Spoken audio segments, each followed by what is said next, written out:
Hello दोस्तों, मैं नरेश आपका अपने एजुकेशन एग्जाम पास चैनल में स्वागत करता हूं। आज हम गणित 10वीं गणित कक्षा 10वीं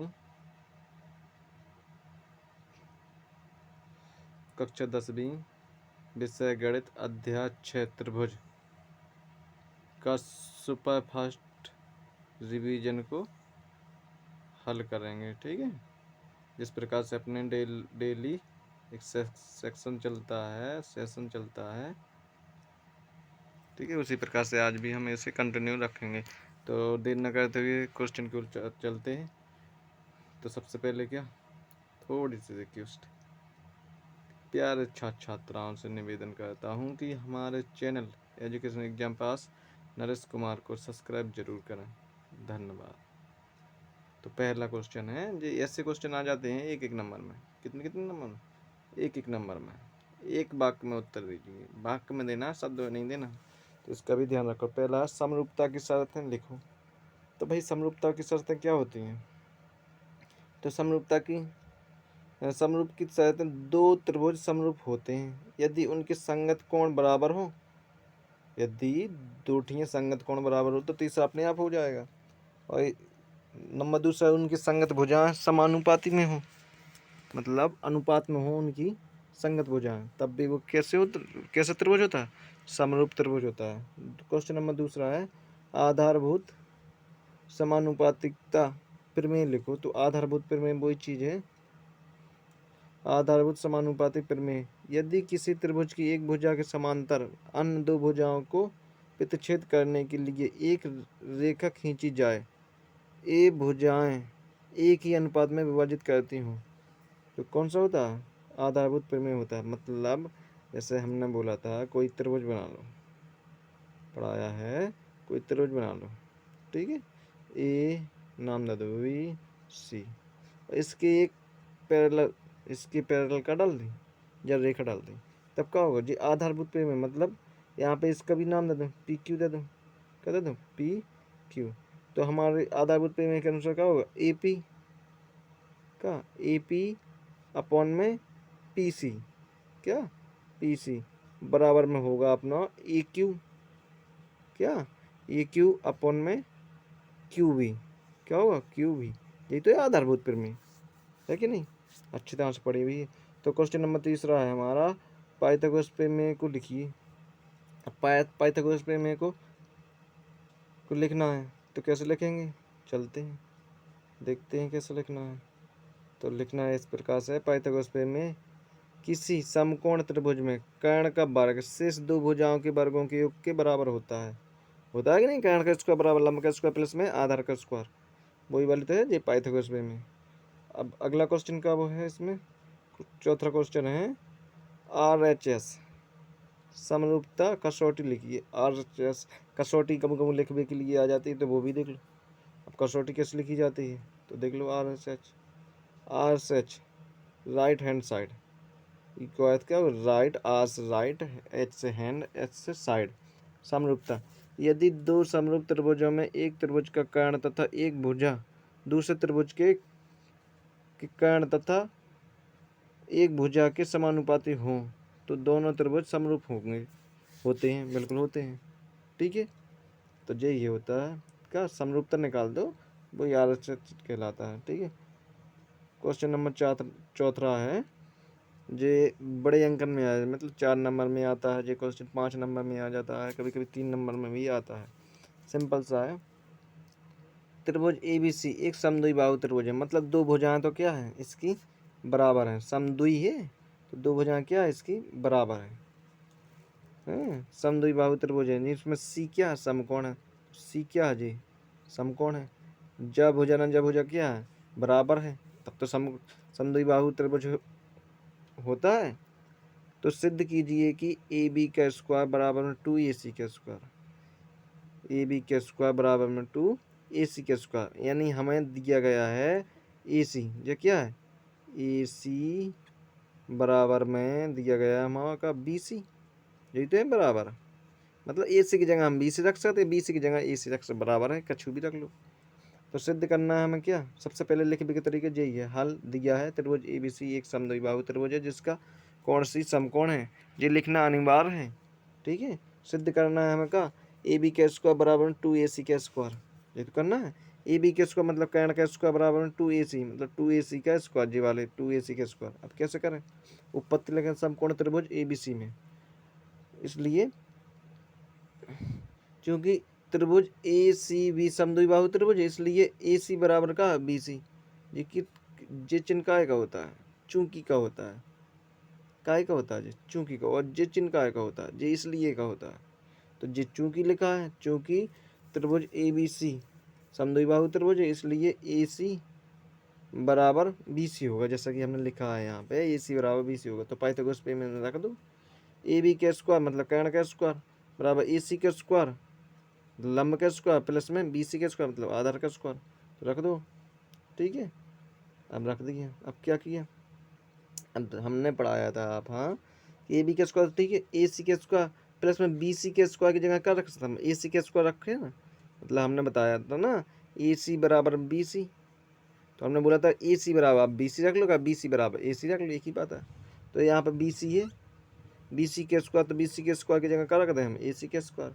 तो यहाँ तो है ही ए सी के स्क्वायर, यहाँ पे भी ए सी का, अब ए सी स्क्वायर मतलब 2AC स्क्वायर, यही आप क्या करना था, सिद्ध करना था। लिख सकते अपना का प्रूव्ड, का प्रूव्ड, समझ में आई। तो क्वेश्चन नंबर अगले की ओर, क्वेश्चन नंबर 5 में क्या बोलता है, त्रिभुज ABC समरूप त्रिभुज है DEF है, और इनके क्षेत्रफल का अनुपात 64 सेंटीमीटर स्क्वायर व 121 सेंटीमीटर स्क्वायर। यदि EF का EF बराबर है आपको कितने, 15.4 दशमलव लगा जी, 15.4 हो, तो बस BC ज्ञात करो। वो आधारभूत पे में से चल जाए, कैसे चल जाए, क्योंकि दोनों समरूप हैं। ठीक है, त्रिभुज ABC का समरूप है, तब लग सकता है त्रिभुज ABC का क्षेत्रफल बटे में त्रिभुज DEF का क्षेत्रफल बराबर होगा भुजाओं का वर्गों के बराबर, का भुजाओं के बराबर, तो भुजा का BC, इसमें क्या BC, इसमें क्या EF, यही तो हो गया। तब समरूप त्रिभुजों के क्षेत्रफलों का अनुपात उनकी संगत भुजाओं के वर्गों के अनुपात के बराबर होता है, बिल्कुल है, जो प्रॉपर्टी भी है। तो अब भुजा कितनी है, जा आप भुजा है आपकी BC, मतलब क्षेत्रफल कितने हैं, पहले का 64 है, दूसरे के कितने 121, इनका स्क्वायर हो गए।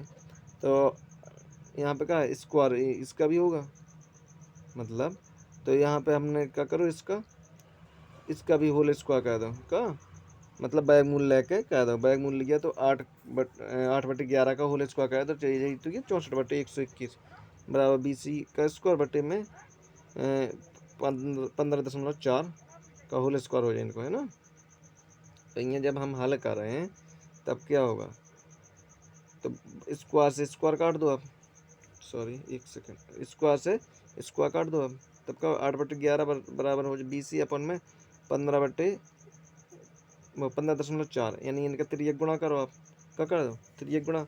तो BC बराबर क्या होगा आपके 15.4 गुणा में 8 बटे में क्या हो जाए 11, तो इसे 11 से काट दो, इसे 11 एकम 11, ठीक है, और 11 चौक 44 गुणा में 8, और 14 8 112 एक अंक पे, तो एक अंक पे जी है। तो BC बराबर कितने हो गए 11.2 सेंटीमीटर। ठीक है, आशा करते हैं कि यह समझ में आ रहा होगा। क्वेश्चन नंबर अगले की ओर चलते हैं हम। क्वेश्चन नंबर अगला क्या है अपना, क्वेश्चन नंबर अगला है 18 मीटर लंबे ऊंचे एक खंभे के ऊपरी सिरे से एक तार का एक सिरा तथा दूसरे सिरा जमीन में इस एक खूंटे से जुड़ा होता है, तो खंभे के आधार से खूंटे को कितनी दूरी पर गाड़ा जाए कि तार तना रहे, बस तार तना रहे। जबकि तार की लंबाई कितनी 24 सेंटीमीटर मतलब मीटर है, तो लंबाई जा निकालना है, क्या खूंटी निकालना है, खंभे से खूंटा कितनी दूर है ना। तो कर्ण दिया गया है, लंब दिया गया है, तो क्या आधा ही तो निकालना है, तो वही चीज होगा। माना त्रिभुज ABC का समकोण त्रिभुज है, इसमें क्या कोण B क्या समकोण है, AC इसमें कर्ण है, और AB क्या है आधार है, सॉरी AB क्या है लंब है, और बी सी का है आधार, तो बस पाइथागोरस पे में लगा दो। उसी प्रकार से कर्ण का स्क्वायर बराबर लंब का स्क्वायर प्लस में आधार का स्क्वायर, बस रख दो मान। लंब 18 है आपको, है कि नहीं, कर्ण 24 है, 24 को 576 को 324, बी सी का स्क्वायर निकालनी है क्योंकि बी सी तो निकालना है यहाँ। तो बी सी के स्क्वायर बराबर 576 जे 324 ऊपर चले जाए माइनस के 324 यानी 252। ठीक है, अब 252 हो जाए यहाँ पे, तब क्या हो जाए ई वाले के बराबर चढ़ वो निकले तो इस पे बैगमूल हो जाए, तो इसको बैगमूल लो से अपनों का निकले 6√7 मीटर। तो यही क्या है, वहाँ तक की दूरी है, खम्भे से खूंटी तक की दूरी है। ठीक है, क्वेश्चन नंबर अगला है हमारा, क्वेश्चन नंबर 7 में है, क्या बोलता है, दी गई आकृति में कोण पी का मान ज्ञात करो। तो कोण पी कहाँ है भाई, जी है पी, क्या है जी है पी, जी का एक दूसरे का समरूप है। समरूप कैसे है, कैसे पता, देखो 3.8 का अनुपात निकाल दो, कितने 7.6, 3.8 यदि देखें आप यहाँ पे 3.8 बटे में का रख लें 7.6 बराबर रख लो आप यहाँ पे भी का 6/12 कहीं से ले लो, 6/12 बराबर रख लो का 3 में कितने 6√3, यानी इन्हें काटोगे तो 1/2 हो जाना चाहिए, 38 दूना हो तो 76, दशमलव से दशमलव कट जाए, 6×2 = 1/2 यहाँ पे भी आ जाना, और 3 से 3 दूनी 6, 3 से 3 मतलब 1/2 यहाँ पे भी आ जाना है।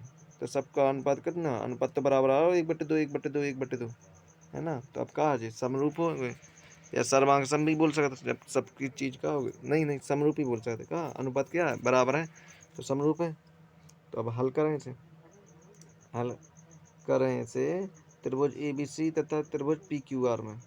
तो ए बी अपॉन में पी क्यू मतलब वही चीज हो गई ना, एक भुजा ले लो क्या, एक एक भुजा ले लो, ए बी अपॉन में पी क्यू। अब कैसे ले लो, ए बी यानी ए बी अपॉन में कहा क्यू आर, क्यू आर जा अपन में जा, जैसे यहाँ की हमने अनुपात अभी निकालेंगे, इसी प्रकार से अनुपात निकाल रहे भाई।